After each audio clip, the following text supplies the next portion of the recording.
वर्तमान आमे समस्ते समवेत भावरे परमपिता परमात्मंक मुख्य नाम ओम उच्चारण करिवा। ओम र उच्चारण समय से परमपिता परमात्मंक सत्ता आम चतुर्दिगरे भितरे बाहरे उपरे तले सर्वत्र अनुभव करिवार प्रयास करिवा। सच्चिदानंद स्वरूप परमात्मा आम चतुर्दिगरे अछंती से सत्य स्वरूप प्रभु को सत्य मार्ग प्रदर्शन निमंते सत्य ज्ञान प्रदान करने निमंते प्रार्थना पूर्वक आमे समवेत भाव रे ओम रो उच्चारण करिवा। एवं तदनंतर षण्णो मित्र मंत्र समवेत भाव रे उच्चारण करिवा। ओ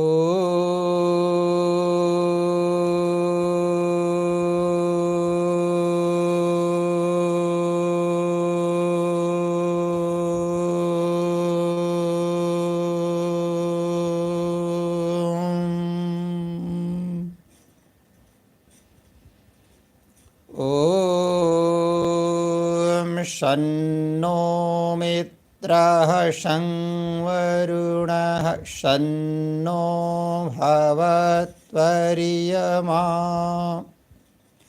शन्नो इन्द्रो बृहस्पतिः शन्नो विष्णुरुक्रमः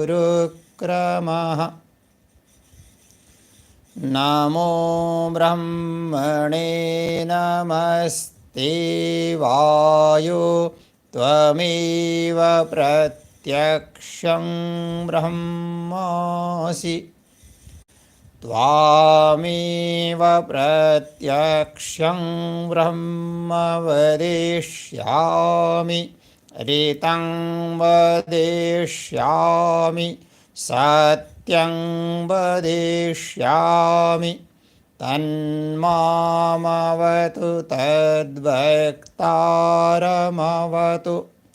अवतु माम् अवतु वक्तारम्। ॐ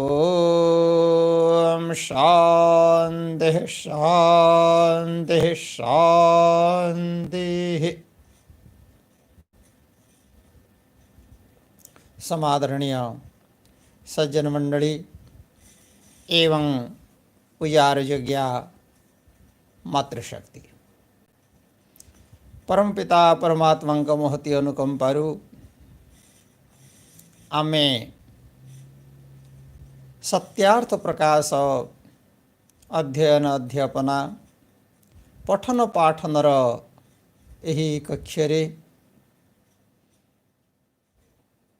विचार करथिले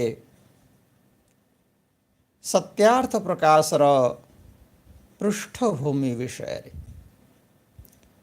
सत्यार्थ प्रकाशर लिखिबार आवश्यकता एवं सत्यार्थ प्रकाशर नामकरण संपर्क रे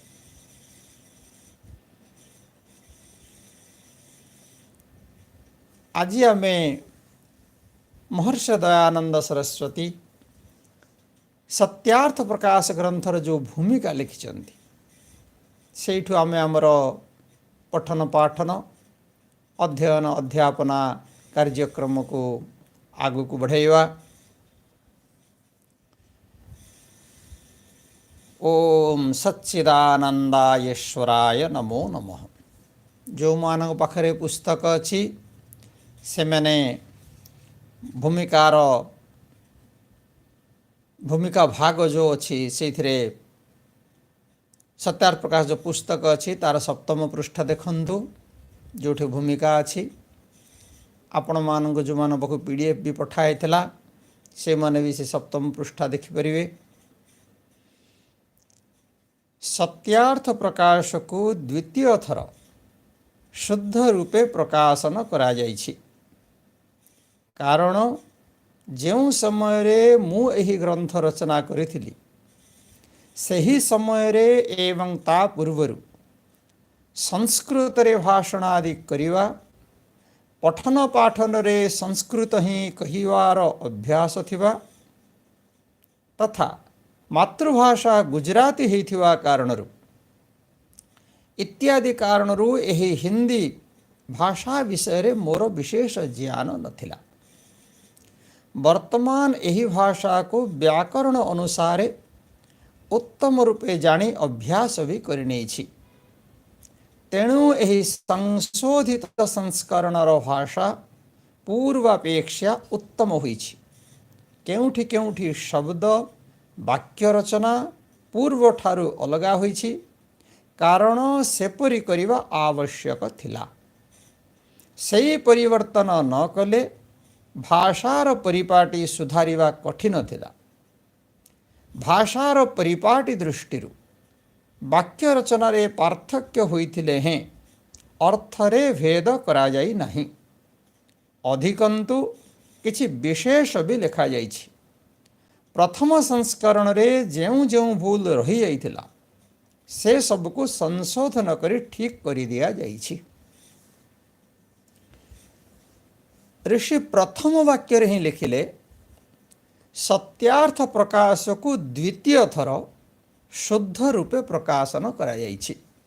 अर्थात आमे वर्तमान सत्यार्थ प्रकाश रो जो संस्करण पढ़ुचे ये हला सत्यार्थ प्रकाश रो द्वितीय संस्करण, ये प्रथम संस्करण नुहे। एवं ये द्वितीय संस्करण काहींके लेखा हला से कथा भी ऋषि एठी स्पष्ट करिसेंती। आमे विचार करिबा जो प्रथम संस्करण भी महर्षि दयानंद सरस्वती लिखिले, काहींके लिखिले नामकरण विषय तो आम आलोचना करथिले। सत्यार्थ प्रकाश ग्रंथ काहींके लेखा हला, को परिप्रेक्षी लेखा हला। महर्षि दयानंद सरस्वती 21 वर्ष पूर्ण ही 22 वर्ष चालुथुवा समय रे घरु बाहरले, गृह त्याग कले वैराग्य कारणरु एवं सत्य शिवंग स्वरूप को जानिबा अनुभव करिवा कारणरु निमंते घरु बाहरले।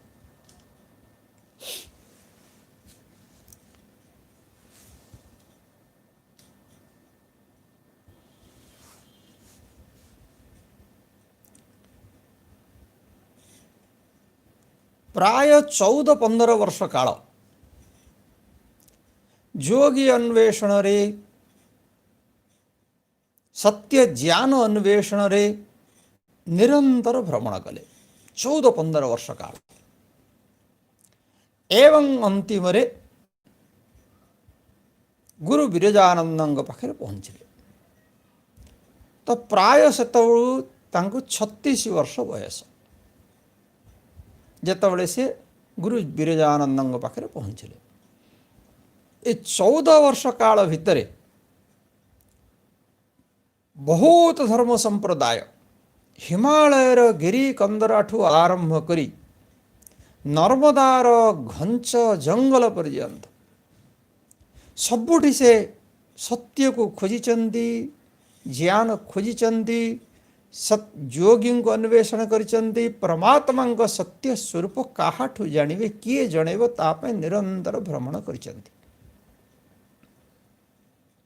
एमती भी स्थिति आसीथिला जेतबेले हिमालयर पाद देश रे निरंतर भाव रे बुलिले कोठी किछि पाइले ने आशा समस्ते कहते जागु पचारुले लोक कहते जोगी एठी कोठी न हिमालय रे अछंती।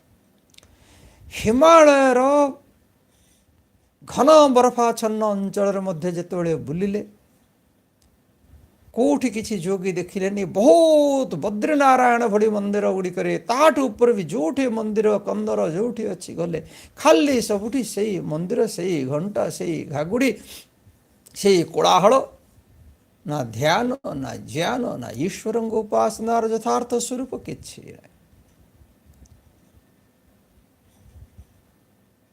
आम भितर गोटे धारणा अच्छी हिमालय रे बहुत पवित्र लोक बहुत पवित्र योगी रहउछन्ति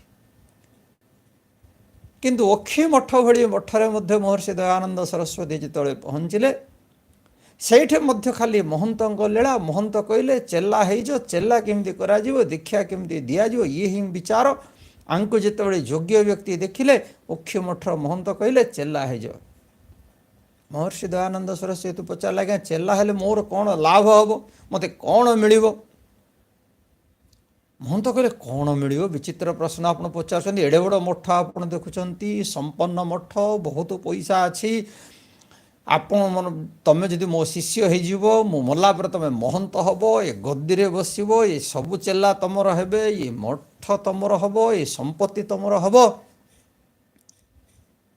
ମହର୍ଷି ଦୟାନନ୍ଦ ସରସ୍ୱତୀ କହିଲେ ଆଜ୍ଞା ଆପଣଙ୍କର ଯେଉଁ ସମ୍ପତ୍ତି ମୋ ବାପା ବି ଜମିଦାର ଥିଲେ ଆମର ଯେତିକି ଜମିବାଡ଼ି ଥିଲା ସେତିକି ଆପଣ ମଠର ଜମିବାଡ଼ି ନାହିଁ ମୋ ବାପାଙ୍କର ବି ଲକ୍ଷ ଲକ୍ଷ ଟଙ୍କାର ସମ୍ପତ୍ତି ଥିଲା ଆପଣଙ୍କଠୁ ଅଧିକ ସମ୍ପତ୍ତି ଥିଲା जदि पैसा मोर दरकार होता मु घर द्वार माँ बापा छाड़ी ये कहीं बुलता जंगल रे बण रे पहाड़ रे पर्वत रे ये बर्फाच्छन्न उपत्यकार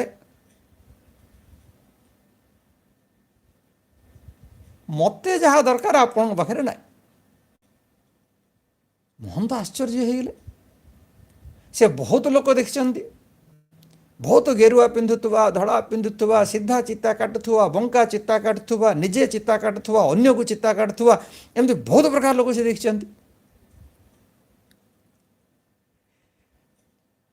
लोक घर द्वार छाड़ी अनेक प्रकार भेक धरी कोठे केमिति कौन मिलिव चिंतार अच्छी ये गोटे विचित्र लंका को मठ दिखाऊँगी गादी दिखाऊँगी चेला माने गादी पाइबापी केते फंदी फिकर करती अथच को गादी दिखाऊँगी मना कर ये गोटे विचित्र लोकटे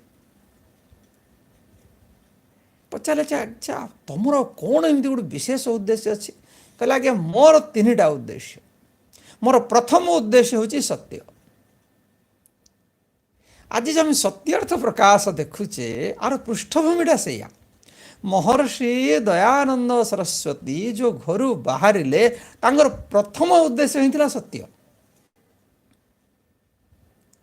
जितेबले 14 वर्ष बयस बापा कहले शिवरात्रि कर माँ मना कले भोकरे रही परिवनी उपवास करि परिवनी किंतु बापा कहले शिवरात्रि कले जीए शिवरात्रि करिवो दिन रे उपास करिवो राति रे जागर जालिवो उजागर रहिवो अधा राति को ठीक अधा राति बेलू शिव आसवे एपटे सेपटे हेले ना आ जी ढोल पड़ला से शिव को देखिपारे आ शिव को देखो जटाजुट विमंडित भूत भैरव गण जार अच्छा विराट किलिकिला नाद करती वृषभ उपरे चढ़ती अमुक समक तांको पाखरे पाशुपत अस्त्र अच्छी जिते से तांडव करती संसार कंपी उठे इत्यादि इत्यादि 14 वर्षर पिला को जहाँ जहाँ कहले आग्रह लगे शुणिले तेणु राजी हो निष्ठा सबुठ बड़ जिनस हूँ निष्ठा शिवरात्रि दिन समस्ते मंदिर को गले बापा भी नेले जीए पुओ को बुझेकरी भोकरे रखई गाँटा सारा लोक मैंने प्रायतः जो मैंने जागर करने को चाहती समस्ते गले द्वितीय प्रहर पूजा सरला बेलू समस्ते बसी पूरा धीरे धीरे मंत्र न पढ़िक पाटी रे मंत्र पढ़ा छाड़ी समस्ते नासिका द्वारा मंत्र पढ़ा आरंभ कले अर्थात घुंगुड़ी मारिवाटा आरंभ कले मंत्र घुंगुड़ी रे चलला समस्तंकर ओम नमः शिवाय ये देखुं अरे समस्ते कौन घुंगुड़ी मारी जुड़े शोई पड़े लास्ट को जो पंडित पुजारी मैंने थे सी जाकि 12 शोई पड़े बापा को कही जागर रही जागर रही जागर रही बापा शोई पड़े सियाड़े केवल मंदिर भितर जड़े मात्र मूल शंकर जाग्रत अच्छा वेदर मंत्र कहुई यो जागार तम ऋच कामयन्ते यो जागार तमुषा मानयन्ति यो जागार तमयम सोम आह तवाहमस्मि सख्ये न्योकः वेदरे परमपिता परमात्मा कहते कहा को सत्य मिले कहा को ज्ञान मिले कहा को भगवान मिलती ना यो जागार जी जाग्रत रहे ताको मिले ଏବଂ ସେ ଜାଗ୍ରତ ଦିନକର ଜାଗ୍ରତ ନାହିଁ। ଉତ୍କଳମଣି ଗୋପବନ୍ଧୁ ଦାସ ଲେଖିଥିଲେ ଶିବରାତ୍ରି କବିତାରେ, ଦିନକର ଉଜାଗରେ କିସ ପ୍ରୟୋଜନ, ନିଦ୍ରା ବିଜଡ଼ିତ ତୋର ସମସ୍ତ ଜୀବନ, ସମଗ୍ର ଜୀବନ କର ଏକ ଶିବରାତ୍ରି, ଅନ୍ଧାରେ ନହୁଡ଼ ପଥ ହେ ସ୍ୱର୍ଗ ଯାତ୍ରୀ। ଯିଏ ସ୍ୱର୍ଗର ଯାତ୍ରୀ, ଯିଏ ସତ୍ୟ ସୁଖ ପ୍ରାପ୍ତର ଭିଳାସୀ, ଯିଏ ମୋକ୍ଷର ଭିଳାସୀ, ସେ ମୋକ୍ଷର ଭିଳାସୀକୁ ଏ ଦିନକର ଉଜାଗରରେ ନାହିଁ। ଯାହାର ଆତ୍ମା ଶୋଇପଡ଼ିଛି, ଆତ୍ମାରେ ଜାଗ୍ରତ ନୁହେଁ, ସେ ବ୍ୟକ୍ତି କେବଳ ଚକ୍ଷୁରେ ଜାଗ୍ରତ ରହି କ'ଣ ଦେଖିବ? ସେ ଶିବ ଯିଏକି ସତ୍ୟ ଶିବ ସୁନ୍ଦର, ସେ ଶିବ ଚର୍ମଚକ୍ଷୁରେ ଦେଖିବା ଯୋଗ୍ୟ ନୁହନ୍ତି। ସେ ଶିବଙ୍କୁ ତ ଦେଖିବା ପାଇଁ ଜ୍ଞାନ ଚକ୍ଷୁ ଦରକାର। ବାଳକ ମୂଳ ଶଙ୍କର, ଏଡ଼େ ବଡ଼ ମନ୍ଦିର ଭିତରେ କେବଳ ବାଳକ ମୂଳ ଶଙ୍କର ଜଣେ ଜାଗ୍ରତ ଅଛନ୍ତି। ଆଖିରେ ପାଣି ଛିଟିକା ମାରି ମାରି ଶିବଲିଙ୍ଗକୁ ନେଇଛନ୍ତି, କେତେବେଳେ ଶିବ ଆବିର୍ଭାବ ହେବେ। ଯେମିତି ଖଡ଼ ଖଡ଼ ହେଲା ଦେଖିଲେ ଯେ ଶିବ ତ ଆସିନାହାନ୍ତି, ଲୋକ ଶୋଇପଡ଼ିବାରୁ ମୂଷା ଦଳେ ଆସି ଯାହା ଦିନ ସାରା ନଡ଼ିଆ ବାଡ଼ିଆ ହେଇଥିଲା, କ୍ଷୀର ପକା ହେଇଥିଲା, ଆଉ କ'ଣ କ'ଣ ଯାହା ଛେନା ଫେନା ଯାହା ଭୋଗ ଦିଆ ହେଇଥିଲା, ଛିଟିକିରି ଚାଡ଼ିଆଡ଼େ ଯାହା ଯାହା ନଡ଼ିଆ ଖଣ୍ଡ ଟିକେ ଟିକେ ପଡ଼ିଛି, ସେ ମୂଷା ଗୁଡ଼ାକ ଯେଉଁଠି ସେଠି ଖାଇଲେ, ଶେଷକୁ ବାହାର ତ ଖାଇଲେ ଖାଇଲେ ଶିବଲିଙ୍ଗ ଉପରେ ଚଢ଼ିଲେ। ଶିବଲିଙ୍ଗ ଉପରେ ଚଢ଼ିଲେ ତ ଚଢ଼ିଲେ, ଦିନ ସାରା ଯାହା ଦୁଗ୍ଧ ଅଭିଷେକ କରାହେଇଥିଲା, ଜଳ ଅଭିଷେକ କରାହେଇଥିଲା, ଦଧି ଅଭିଷେକ କରାହେଇଥିଲା, ବର୍ତ୍ତମାନ ମୂଷାମାନେ ସେମାନଙ୍କର ପବିତ୍ର ଜଳରେ ଅଭିଷେକ ମଧ୍ୟ ଆରମ୍ଭ କରିଦେଲେ। ତ ପିଲା ଲୋକ 14 ବର୍ଷର କହିଲେ, ଇଏ ଶିବକୁ କ'ଣ ଅପବିତ୍ର ହେଲାଣି? ସେ ଦେଖୁଛନ୍ତି ମୁଣ୍ଡରେ ଚଢ଼ୁଛନ୍ତି, ଆଉ କ'ଣ କ'ଣ ଝାଡ଼ା ପରିସ୍ରା ସବୁ ଅସୁବିଧା କଥା କରିଦେବେ ୟାଙ୍କୁ। ବାପାକୁ ଉଠେଇଲେ, ପଚାରିଲେ, ଆଜ୍ଞା ଏସବୁ କ'ଣ ହେଉଛି? ବାପା କହିଲେ, ଶୋଉନୁ କାହିଁ, ବସୁନୁ, ଦି ଯାଇକି ଅଧରାତ୍ରିରେ ଶୋଇବା ଲୋକକୁ ଉଠଉଛୁ। ପିଲା ପଚାରିଲା, ଆଜ୍ଞା ବାପା ତୁମେ ଶୋଇବାକୁ ଆସିଥିଲ ନା ଚେତା ରହିବାକୁ ଆସିଥିଲ? ଆପଣଙ୍କ ମୁହଁ ଉପରେ କିଏ ଗୋଟେ ବାଡ଼େଇଲେ କେମିତି ଲାଗେ? ବାପାକୁ ଉଠେଇକି ଯେତେବେଳେ ପିଲା ପଚାରି ତୁମେ ଶୋଇବାକୁ ଆସିଥିଲ ନା ଏଠି ଜାଗର କରିବାକୁ ଆସିଥିଲ, ବାପାଙ୍କର ମୁଣ୍ଡ ଖରାପ ହେଇଗଲା। ପରେ ଆହୁରି ଭାଇଙ୍କର ରାଗିଗଲେ। ସେ କହିଲେ, ବାପା ତମେ ଯେଉଁ ଶିବ କହିଥିଲ, ଇଏ ସେ ଶିବ ନା ଆଉ ଗୋଟେ ଜଣେ ଶିବ? ତମେ ଯେଉଁ ଶିବ କହିଥିଲ ସିଏ ତ ଏଆ ସେଆ ସେଆ, ବୃଷଭ ଅଛି, ତ୍ରିଶୂଳ ଅଛି, ପାଶୁପତ ଅଛି, ଦେଖିଲେ ଲୋକ ଡରନ୍ତି, କମ୍ପନ୍ତି, ଥର ହୁଅନ୍ତି। ଇଏ ତ ମୂଷାମାନେ ତାଙ୍କୁ କମ୍ପେଇ ଦେଲେଣି। ବର୍ତ୍ତମାନ ବାପାଙ୍କର କ'ଣ ଉପାୟ କରିବେ? ଆଉ କିଛି ଉପାୟ ନାହିଁ। ବାପା ସେଠୁ ବୁଝିଲେ, ଦେଖେ ଇଏ ସତ୍ୟ ଶିବ ନାହିଁ, ସତ ସତ ଇଏ ମିଛ ଶିବ, ଇଏ ସତ ସତ ଶିବ ତ କୈଳାସରେ। ଦେଖନ୍ତୁ ଶବ୍ଦ, ବାପା କହୁଛନ୍ତି ସତ ସତ ଶିବ ଯିଏ, ସେ ତ କୈଳାସରେ। କଳିଯୁଗରେ ତାଙ୍କ ଦର୍ଶନ ମିଳିବନି। ଯିଏ ବୁଝିଲେ, ବାପା ଆଜି ପର୍ଯ୍ୟନ୍ତ ତାଙ୍କୁ ମିଛଟା ହିଁ କହିକି ଆସିଥିଲେ। ସେତେବେଳେ ବାପା କହିଥିଲେ ଉଜାଗର ରହିଲେ ଅଧରାତ୍ରିରେ ଶିବ ଦର୍ଶନ ମିଳିବେ, ଏବେ କହୁଛନ୍ତି କଳିଯୁଗରେ ଶିବଙ୍କ ଦର୍ଶନ ମିଳିବ ନାହିଁ।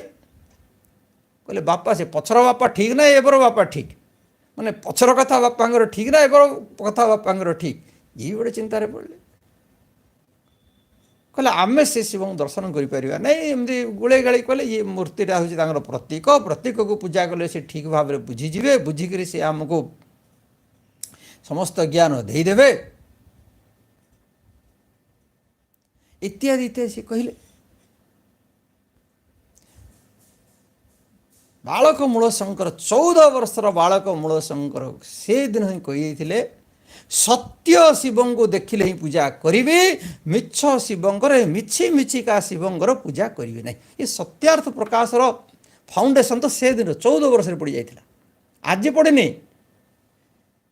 14 ବର୍ଷରେ ହିଁ ସତ୍ୟାର୍ଥ, ମାନେ ଆପଣ ଯଦି ବିଚାର କରିବେ, ସତ୍ୟାର୍ଥ ପ୍ରକାଶ ଗ୍ରନ୍ଥର ଭୂମିକା, ଫାଉଣ୍ଡେସନ୍ ଯେବେ ଲେଖିଲେ ସେବେ ପଡ଼ିନି, ପଡ଼ିଯାଇଥିଲା ସେଦିନ। ଯେଉଁଦିନ ସତ୍ୟାନ୍ୱେଷୀ ମୂଳ ଶଙ୍କର କହିଲେ, ସତ୍ୟକୁ ହିଁ ସ୍ୱୀକାର କରିବି, ମିଥ୍ୟାକୁ ନାହିଁ। ବାପା କେତେ ବୁଝିଲେ ନାହିଁ, ଘରକୁ ପଳେଇଲେ। ବାପା କହିଲେ ଖାଇବୁନି, କହିଲେ କାହିଁ, ଗଲେ ଖାଇଦେଲେ। ସକାଳୁ ବାପା ଆସିକି ଧମକେଇଲେ, କାହିଁ ଖାଇଲୁ? ତମେ କହିଥିଲ ନ ଖାଇଲେ ଶିବ ମିଳିବେ, ତମେ ପଛରେ କହିଲ ଶିବ ମିଳିବନି। ଶିବ ତ ମିଳିବନି, କାହିଁ ଭୋକରେ ରହିବି? ତୁଚ୍ଛା ମିଛ କଥାଟାରେ ଭୋକରେ କାହିଁ ରହିବି? ଏ ଉତ୍ତର ଆପଣ ଦେଖନ୍ତୁ, ଇଏ ଆମର ଶିଖିବାର କଥା। ଜୀବନରେ ଦୃଢ଼ ବ୍ୟକ୍ତି ହେବ, ସିଦ୍ଧାନ୍ତରେ। ଯେଉଁ ବ୍ୟକ୍ତିର ସିଦ୍ଧାନ୍ତ ଦୃଢ଼ ନାହିଁ, ସେ ବ୍ୟକ୍ତିକୁ କେବେ ମଧ୍ୟ ପରମାତ୍ମା ପ୍ରାପ୍ତ ହୋଇପାରିବ ନାହିଁ, ସେ ବ୍ୟକ୍ତିର ଆତ୍ମାର କଲ୍ୟାଣ ହୋଇପାରିବ ନାହିଁ। तापर तो तांकर वैराग्य उदय होला घर बाहरले तेणु अक्षमठर महंत को से कहले मो जीवन रो लक्ष्य होची सत्य योग विद्या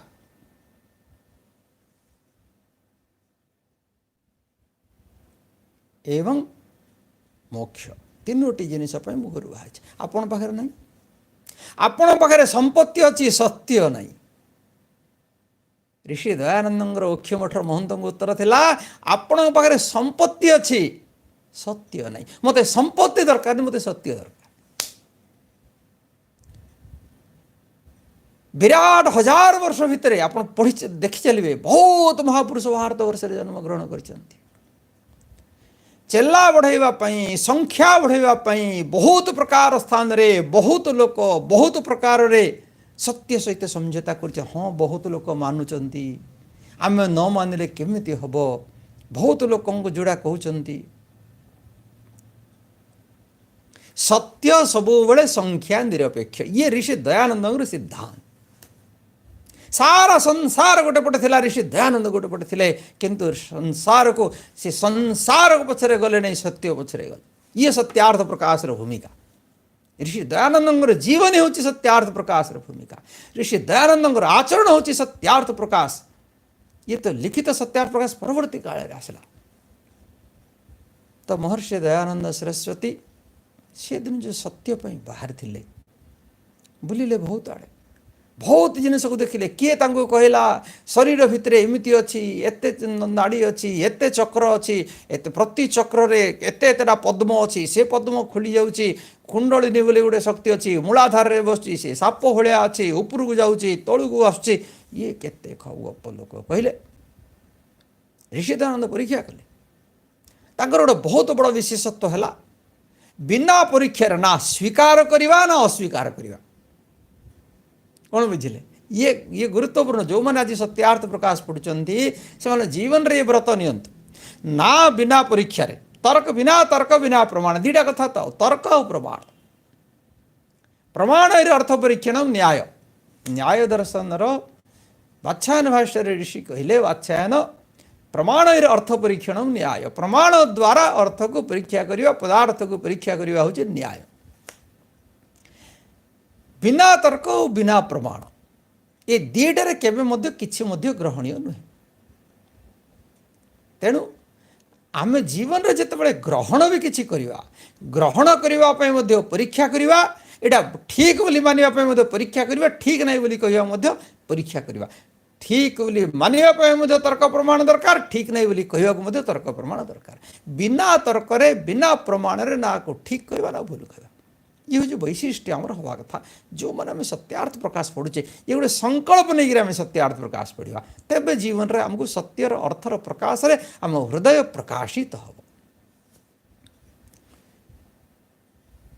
अतः बुलिले एवं जितेबले सबुआड़े बुली बुली हेलानी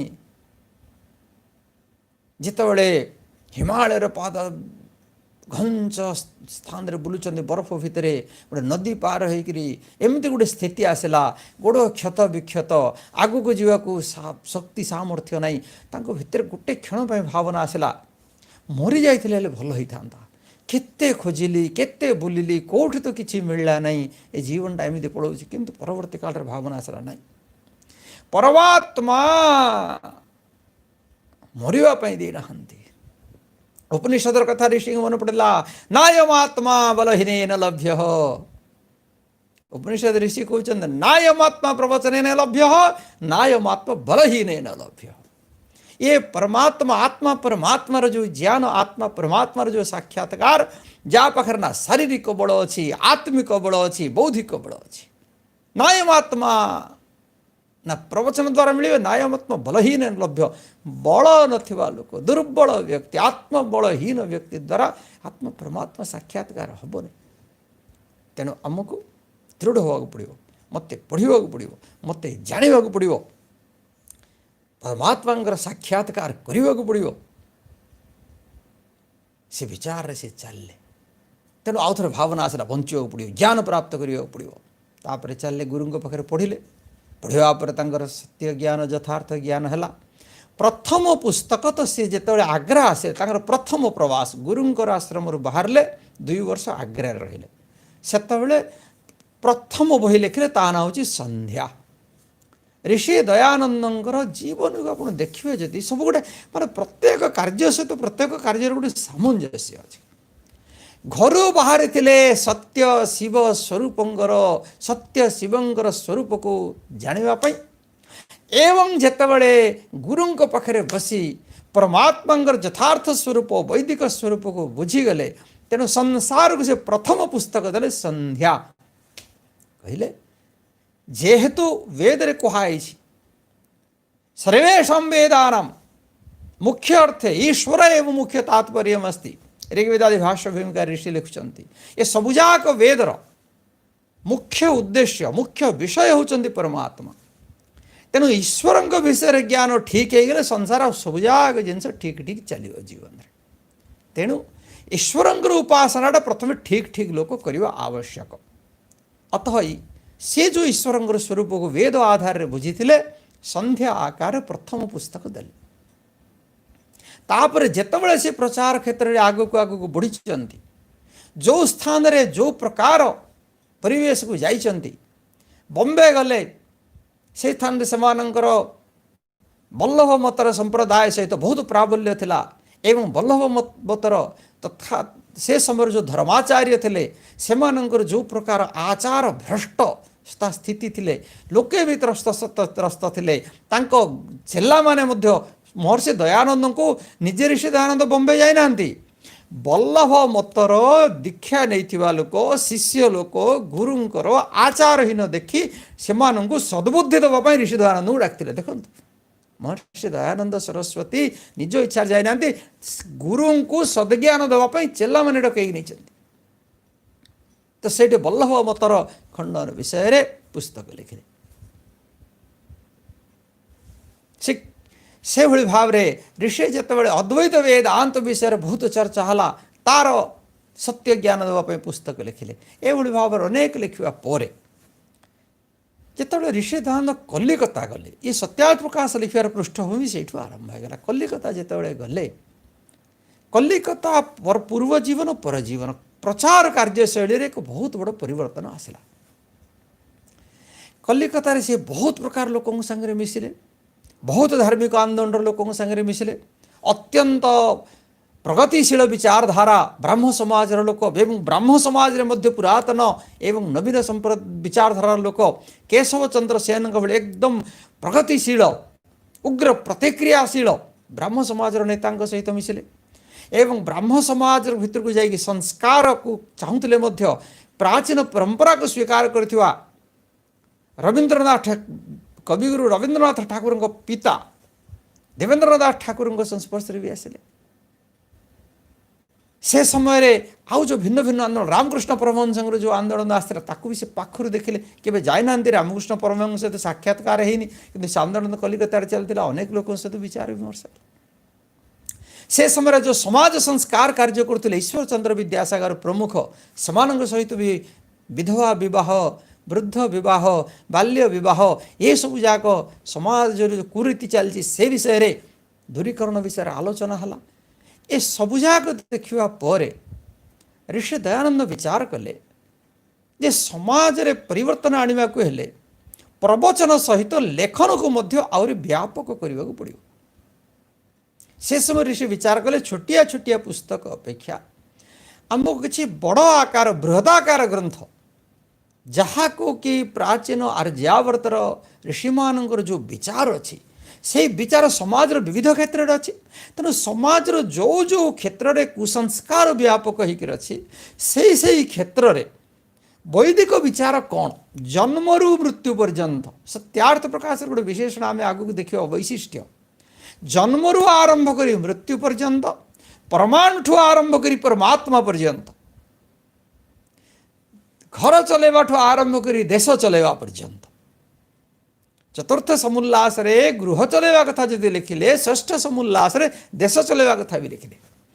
तेणु ये जो वैशिष्ट्य परमात्मा आरंभ करी परमाणु आरंभ करी परमात्मा पर्यंत सामाजिक आरंभ करी आध्यात्मिकता पर्यंत घर चलैवाठु आरंभ करी संसार चलैवा पर्यंत ये समस्त प्रकार क्षेत्र रे आर्यावर्तर ऋषि मानकर ज्ञान एवं सर्वोपरि परम पिता परमात्मा वेद रे जो ज्ञान देइचंती तार मार्गदर्शन करबा पई ऋषि विचार कले। तेणु कलिकता प्रवास समय ही एक बृहताकार ग्रंथ रचना करिवार भूमिका पड़ी सारिथिला, जोटा कि परवर्ती काल रे सत्यार्थ प्रकाश रे आसिला। आमे आसंता काली ए विषय रे आउ टिके किछि विचार करिवा। आज आमर समय समाप्त। आज पई आमे आमर वाणी को इठी विराम दउचो। इति ओम शम। ओम शांति शांति शांति।